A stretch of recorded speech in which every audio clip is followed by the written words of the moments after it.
Reality TV. Our relish in the freedom that we have in America, also here in many parts of the Western world, to look at ourselves, all the way from Oprah and Geraldo in the early days and Donahue, where America's, particularly the poor, were highlighted. In some instances, they were preyed upon. And here in the UK, the Jeremy Kyle show, I think it comes on soon this morning. And you just see poor people, toothless, helpless, hopeless. And you have some middle class person like Jerry Springer tell them this is what you should do. Now, there are instances when these people are humanized, and I think Jerry Springer does a pretty good job at it now. But you know, the early period when Ricky Lake, when there were all these talk shows everywhere, we know that. Now, on the other side, however, and this is where I want to get back to this issue of reality TV. Well, let's look at TV in general, because I think it's all reality TV. And then I'll get back to what I was saying earlier. Look at the music videos. Okay, so you have hip-hop's the dominant, and rock are dominant, genres of pop music now. And you have near-naked women, and you have men, pumping themselves up. And so effectively, it's a reality. It's a poverty porn. Look what I got. Look what I got. Look what I got. And so you have that kind of reality. You look at look at a major Hollywood star like Harrison Ford. I like to become because he's played the American president a lot. So the allegories are much more transparent. And every single one of his movies, Arnold Schwarzenegger, save for the time when he was in Kindergarten Cop, man gets girl and shoots up a bunch of people for an hour and a half or two in between. Man ends up chasing girl, and it's usually a love story, overall.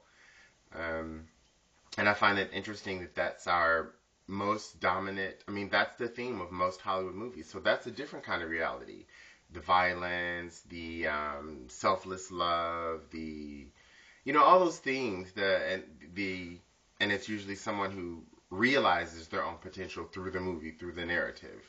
The saying that love conquers indeed all, conquers your own self-doubts. Superman actually becomes Superman and becomes great because of his love of, is it Lois Lane, or is it humanity, or is it Krypton, or we don't know, some vagueness. So you have all this reality TV around us, and then there's the other, reality TV. Now I don't want to just get on the pop shows, Who Wants to Be a Star kind of reality TV, but there's that. There's a large segment of that, and that I think is also a particular kind of aspect of our egos. But look at where it all sort of coalesced around cops. I think I call that the reality show original. And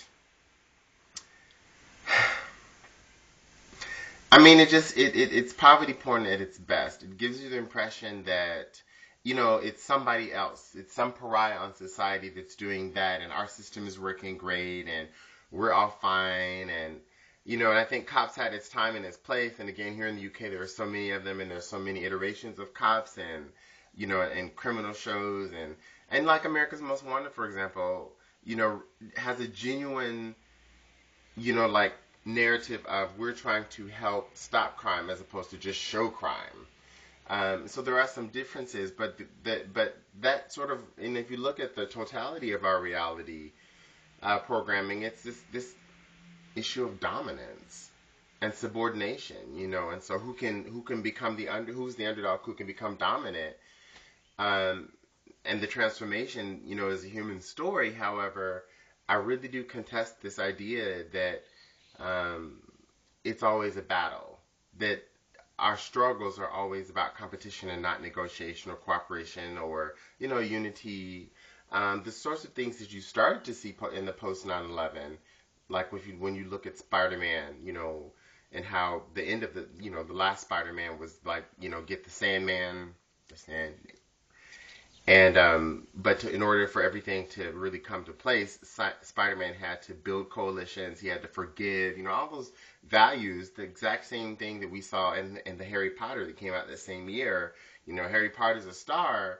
He's the hero, but he has to um, trust his friends. So he has to come to terms with things about himself. And I think that's a very different kind of narrative than just the superhero kind of narrative. And I think even Superman, eventually, as Superman progressed as a hero in our culture narrative, he became um, more of a how can I build. He needed other people. He had to learn to really trust humanity to bring heroes, and that's I think even in the show Smallville that you see that you see their role. You see a more powerful Lois Lane than this damsel in distress. Um, So those are our reality TVs around us. And the other one, of course, is our wars. So we're just really surrounded by violence on television, on big and small screens. And I don't think it's a stretch to say that we glamorize it. I don't think it's a stretch to say that, for example, on the news when we talk about violence that's happening, whether it be the violence against the protests, open violence, explicit physical violence, let alone the sexual violence, and we're hard pressed to talk about the emotional violence. But let's just look at the explicit forms of violence that are there in the news. So we have the Darfurs, we have the Iraq, the Afghanistans, we have the entire apartheid regime, and so with all this reality programming, including the celebrity Big Brothers, where you're looking at all, and we're just looking for conflict. I think, doesn't anybody ever want a resolution? And isn't the resolution anything more than just get the bad guy and stomp out evil? Um, it's almost in a sense like we haven't come to terms with the fact that evil is, or perhaps evil itself is a moral question, is a moral word that we need to unpack more. And now that I say that, I'm thinking of um, Professor Baron Cohen's book, 0 Degrees of Empathy, where he really actually does that and looks at a neurological basis for empathy against this push of what we call evil, 0 degrees of empathy, and tries to really unravel that. And I guess that's also what I'm suggesting is that where are our narratives? Where's the reality TV that gives us an impetus to resolve conflict? To do something, to want more than just to feed on somebody else getting more and we think we can get more and stomping out people who want to take away our resources and that kind of thing. That's what I'm not seeing in a lot of reality TV, and that's my basic critique of it. It's this feeding on insecurities, whether it be look at those poor people over there in Africa, and oh, I'm so glad we're not them. Look at those, people on cops,